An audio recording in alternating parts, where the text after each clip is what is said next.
නත්තල් දවසේ රෑ හිම වැටිලා තියෙනවා රෙකෝඩ් කරන්න යද්දී ලංකාවේ කෙල්ලෙක් අමුතුම දෙයක් දකිනවා. චතුලි වගේම ගවින් මේක එවලා තියෙන්නේ ජර්මනියේ හැන්බර්ග් වල ඉන්න එයාලගේ යාළුවෙක්ගෙන්. 2025 දෙසැම්බර්. ඒ කියන්නේ නත්තල් කාලේ ලස්සනට හිම වැටෙන රෑක ගත්ත වීඩියෝ එකක්. මුලින් බැලුවහම වව් පට්ට ලස්සන්ට හිම වැටෙනවා කියලා පෙනෙයි. හැබැයි මධ්‍යම රාත්‍රී 12ට විතර ගත්ත මේ වීඩියෝ එකේ තියෙන්නේ වෙනමම දෙයක්. ඔයත් හොඳ අවධානයෙන් බලන්න.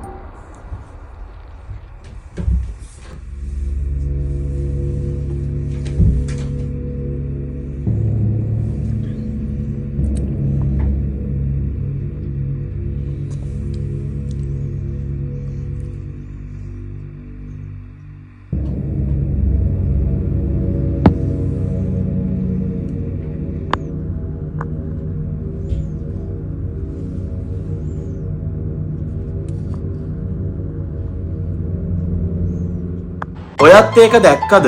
මේක වෙන්නේ හරිම ඉක්මනින්. තප්පරයකටත් අඩු කාලෙකින්. අපි ඒක ආයෙත් ස්ලෝ මෝෂන් කරලා බලමු. වීඩියෝ එකේ මැද හරියේ අර ඉස්සරහා තියෙන වාහනේ කණු තුනයි පැත්තට zoom කරද්දි සුදු පාට ඡායාවක් වගේ දෙයක් අමුතු විදිහට යනවා පේන්න තියෙනවා. චතුලි කියන විදිහට මේ වීඩියෝ එකේ කිසිම එඩිට් එකක් නැහැ කියලයි. නියම කෝට් ඔන් කැමරා මොමන්ට් එකක්. ඇත්තටම මේක අස්වාභාවික දෙයක්ද? නැත්තම් ඇස් රවට්ටන මොකක් හරි ග්ලිච් එකක්ද?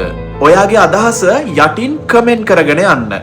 ඔයා ගාවත් මේ වගේ පිස්සු හැදෙන වීඩියෝ තියෙනවා නම් ඒවා අපිට එවන්න. අපි කැමති ඒක මුළු ලෝකෙටම කියන්න. Goodbye.